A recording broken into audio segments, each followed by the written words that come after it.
Welcome back. Chemistry third chapter reactivity series and electrochemistry പഠിക്കാൻ പോകുന്നത്. Let's begin.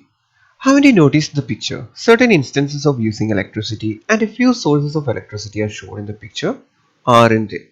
നമുക്ക് ഈ പിക്ചർ നോക്കിയാൽ പല different type of sources of electricity batteries different type of batteries and cells ആണ് കാണിച്ചിരിക്കുന്നത്.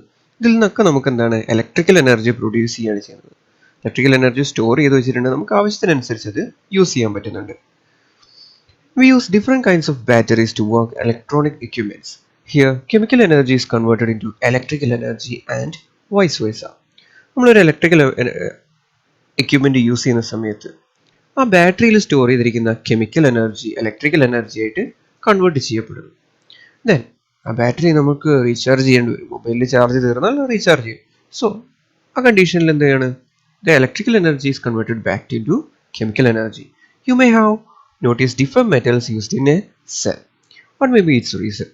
നമ്മൾ പലതരത്തിലുള്ള ബാറ്ററികളുണ്ട്. ഇൻവെർട്ടറിൻ്റെ ബാറ്ററീസ് ഉണ്ട്, വാഹനങ്ങളിൽ ഉപയോഗിക്കുന്ന ബാറ്ററീസ് ഉണ്ട്, ടോർച്ചിൽ ഉപയോഗിക്കുന്ന ബാറ്ററീസ് ഉണ്ട്, മൊബൈലിൽ യൂസ് ചെയ്യുന്ന ബാറ്ററീസ് ഉണ്ട്. ഇതിലൊക്കെ യൂസ് ചെയ്യുന്ന മെറ്റൽസ് ഡിഫറെൻ്റ് ആണ്. മൊബൈൽസിൽ യൂസ് ചെയ്യുന്നതിൽ ലിഥിയം അയൺ ബാറ്ററി കേട്ടിട്ടുണ്ടാവും.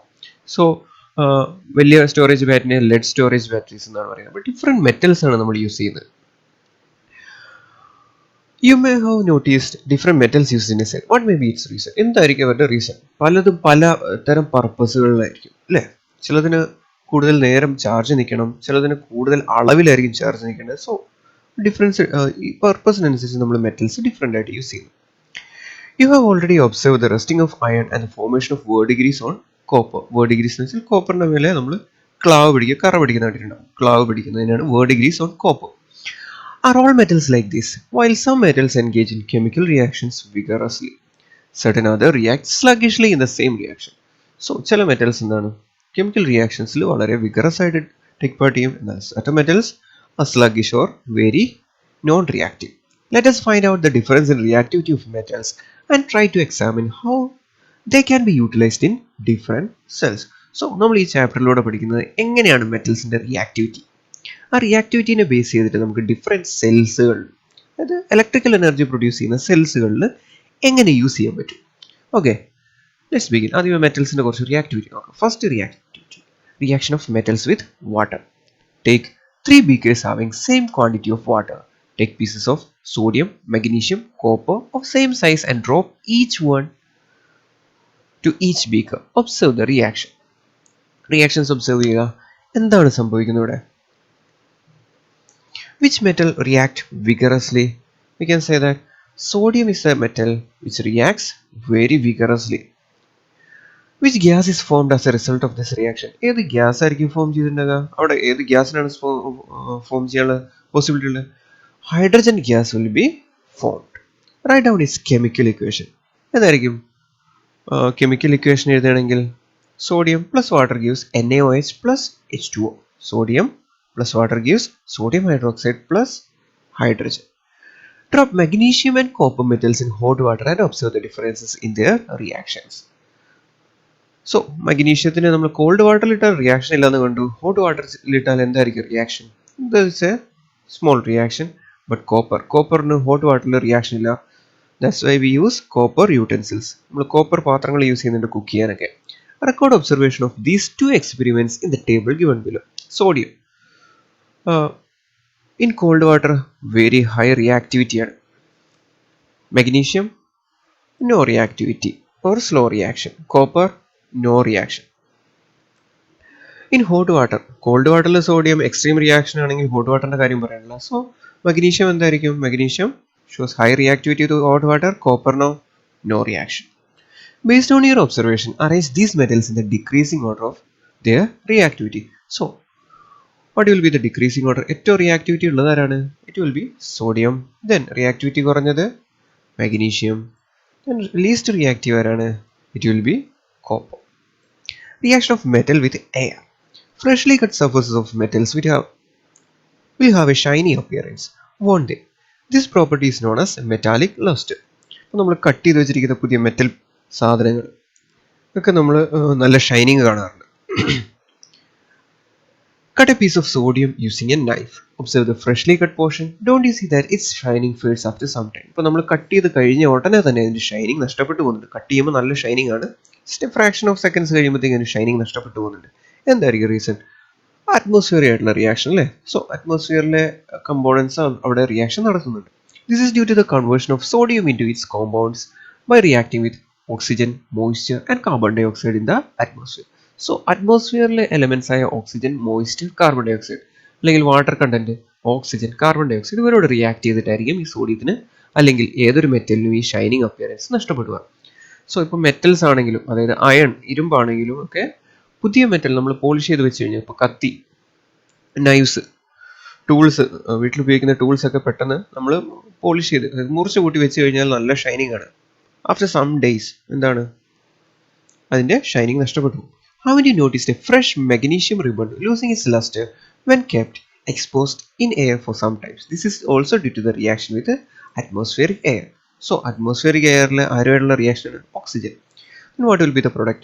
2mg plus O2 gives 2mgO. This will be the product formed. It can be seen that the luster of aluminum vessels diminishes as time passes by. നമുക്ക് aluminium വെസൽസിന് അറിയാം, പുതിയത് നമ്മൾ ഷോപ്പിൽ നിന്ന് വാങ്ങുമ്പോൾ നല്ല ഷൈനിങ്ങിലാണ്. ബട്ട് കുറച്ച് കാലത്തെ യൂസിന് ശേഷം ആ ഷൈനിങ് ഒക്കെ നഷ്ടപ്പെട്ടു പോയിട്ടുണ്ടാവും. In case of copper vessels it take months for the loss of its lustre by the formation of verdigris. എന്നാൽ അലുമിനിയം വെസലും കോപ്പർ വെസൽസും കമ്പയർ ചെയ്താൽ കോപ്പർ വെസൽസിന് കുറേ കാലം കൂടി എന്താണ് ആ ഷൈനിങ് നിലനിർത്താനുള്ള കഴിവുണ്ട്. സോ ഇവിടെ തന്നെ നമ്മൾ കണ്ടു ചില മെറ്റൽസ് പെട്ടെന്ന് ഷൈനിങ് നഷ്ടപ്പെടും. സോഡിയത്തിന് പെട്ടെന്ന് ഷൈനിങ് നഷ്ടപ്പെട്ടു, മഗ്നീഷ്യത്തിന് കുറച്ചും കൂടെ കാലം ഷൈനിങ് കിട്ടി, അലുമിനിയോ കുറച്ചും കൂടെ it takes longer time, then copper much more time. അപ്പോൾ അങ്ങനെ നോക്കുകയാണെങ്കിൽ ഓരോ മെറ്റൽസിന്റെ റിയാക്ടിവിറ്റി ഡിഫറെൻ്റ് ആണ്. പക്ഷെ അവിടെ റിയാക്ഷൻ നടക്കുന്നുണ്ട്. Does the shining of gold fade even after long time? ഇപ്പോൾ നമ്മൾ ഗോൾഡിനെ പറ്റി ചിന്തിക്കുകയാണെങ്കിൽ ഗോൾഡിന്റെ ഷൈനിങ് എപ്പോഴെങ്കിലും നഷ്ടപ്പെട്ടു പോകുന്നുണ്ടോ? നോ. നമ്മൾ ദേഹത്തണിയുന്ന സ്വർണ്ണത്തിന്റെ ഷൈനിങ് നഷ്ടപ്പെട്ടു പോകുന്നുണ്ട് ബിക്കോസ് ഓഫ് സ്ക്രാച്ചസ് അല്ലെങ്കിൽ ഡേർട്ട് പറ്റി പിടിച്ചിട്ടാണ് ആ ഷൈനിങ് നഷ്ടപ്പെട്ടു പോകുന്നത്. ഒരിക്കലും നമ്മളൊരു ഷോ പീസ് പോലത്തെ സാധനം ഉണ്ടാക്കി വെച്ചിട്ടുണ്ടെങ്കിൽ ഗോൾഡിന്റെ അതിന് ഷൈനിങ് ഒന്നും നഷ്ടപ്പെട്ടു പോകാറില്ല.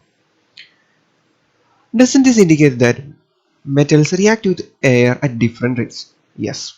Metals different ratesലാണ് എയറുമായിട്ട് റിയാക്ട് ചെയ്യുന്നത്. Which metal among magnesium, copper, sodium and aluminum loses its luster at a faster rate? ഏത് മെറ്റലിനാണ്? Sodium. List the above metals in the decreasing order of their reactivity with air and thereby losing luster. Decreasing order of reactivity. അപ്പോൾ most reactive ആയിരിക്കും ഏറ്റവും first ഉണ്ടാകുക. ഏറ്റവും reactive ആരായിരുന്നു? Sodium. Then reactivity കുറഞ്ഞതാരാണ്? Magnesium. Then comes aluminum. Then comes copper. And least reactive is or non-reactive is gold. AU. അപ്പോൾ നമ്മൾ reaction with water and reaction with air കണ്ടു. Then reaction of metals with acids. Usually metals react with a dilute HCl and produce hydrogen. The way in which the metals like magnesium, lead, zinc, iron and copper engage in chemical reaction with dilute HCl are given in the picture below. Arrange these metals in the decreasing order of their rate of chemical reaction. So let's see. Reaction of metals with dilute hydrochloric acids: iron, magnesium, copper, lead, zinc. ഈ metals നമ്മളെടുത്ത് dilute hydrochloric ആസിഡുമായിട്ട് react ചെയ്യിക്കുക. 5 ബീക്കറുകളിലേക്ക് നമ്മൾ dilute hydrochloric acid same എമൗണ്ടിൽ എടുക്കുന്നു.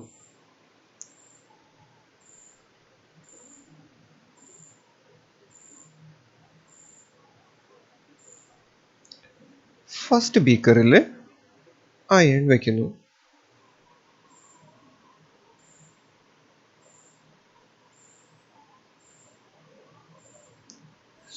Second ബീക്കറിൽ magnesium rod വയ്ക്കുന്നു. തേർഡ് ബീക്കറിൽ കോപ്പർ വയ്ക്കുന്നു. നാലാമത്തെ ബീക്കറിൽ ലെഡ്. അഞ്ചാമത്തെ ബീക്കറിൽ zinc.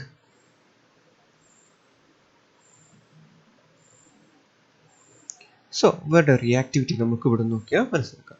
Magnesium, iron, lead, zinc ഇവരാണ് റിയാക്ട് ചെയ്യുന്നത്. Copper react ചെയ്യുന്നുമില്ല.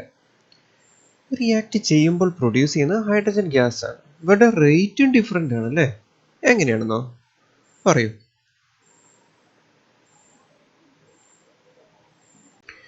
എങ്ങനെയാണ് കെമിക്കൽ റിയാക്ഷൻസ്? നമ്മളിവിടെ നോക്കിയാൽ അറിയാം, മഗ്നീഷ്യത്തിന് ധാരാളം ബബിൾസ് വരുന്നുണ്ട്. ദെൻ സിങ്ക്, പിന്നെ റിയാക്റ്റീവ് അയൺ ആണ്. ദെൻ റിയാക്റ്റീവ് ലെഡ് ആണ്. Least reactive is copper. It is understood from these experiments that metals differ in there reactivity. അപ്പോൾ നമ്മൾ ഇതിൽ നോക്കിയാൽ തന്നെ മനസ്സിലാവും മെറ്റൽസിന്റെ റിയാക്ടിവിറ്റി ഡിഫറെൻ്റ് ആണ്. The series obtained by arranging some of the metals in the decreasing order of their reactivity is given in the table 3.2. This is known as reactivity series. So, what is reactivity series? It is a series obtained by arranging some of the metals in the decreasing order of their reactivity. So, ഈ ടേബിളിലേക്ക് നമ്മൾ നോക്കുകയാണെങ്കിൽ note that hydrogen is also included in this series for the sake of comparison of chemical reactivity. So, ഈ ടേബിളിൽ നമ്മൾ certain metals കാണിക്കുന്നുണ്ട്. In the decreasing order of their reactivity. We added hydrogen. Hydrogen ഒരു metal അല്ല, എന്നാൽ കൂടി ഹൈഡ്രജനെ add ചെയ്തിട്ടുണ്ട്. എന്തിനാണ്? For the sake of comparison. ഹൈഡ്രജനേക്കാളും റിയാക്ടിവിറ്റി കൂടിയത്, ഹൈഡ്രജനേക്കാളും റിയാക്ടിവിറ്റി കുറഞ്ഞത്. ഓർ HCl-ലുമായിട്ടുള്ള റിയാക്ഷൻ വെച്ചിട്ടാണ് നമ്മളിത് പറയുന്നത്. ഹൈഡ്രോക്ലോറിക് ആസിഡുമായിട്ട് ഈ മെറ്റൽ റിയാക്ട് ചെയ്താൽ ഹൈഡ്രജനെ ഡിസ്പ്ലേസ് ചെയ്യുന്നത്, അതായത് ഹൈഡ്രജൻ ഇവോൾവ് ചെയ്യുന്ന മെറ്റൽസിനെ നമ്മൾ മേലേക്ക് അതിൻ്റെ റേറ്റിനനുസരിച്ച് അടിയിൽ പൊട്ടാസ്യം ആണ് ഹയസ്റ്റ് റിയാക്റ്റീവ് ആൻഡ് ലെഡ് ആണ് least reactive. Then hydrogen displace ചെയ്യാത്ത കോപ്പർ, സിൽവർ ആൻഡ് ഗോൾഡ് അതിൻ്റെ ഓർഡറിൽ അറേഞ്ച് ചെയ്തു. സോ ഏറ്റവും റിയാക്റ്റീവ് ആയിട്ടുള്ളത് ടോപ്പിലും ലീസ്റ്റ് റിയാക്റ്റീവ് ആയിട്ടുള്ളത് ബോട്ടം. ഇതാണ് റിയാക്ടിവിറ്റി സീരീസ്.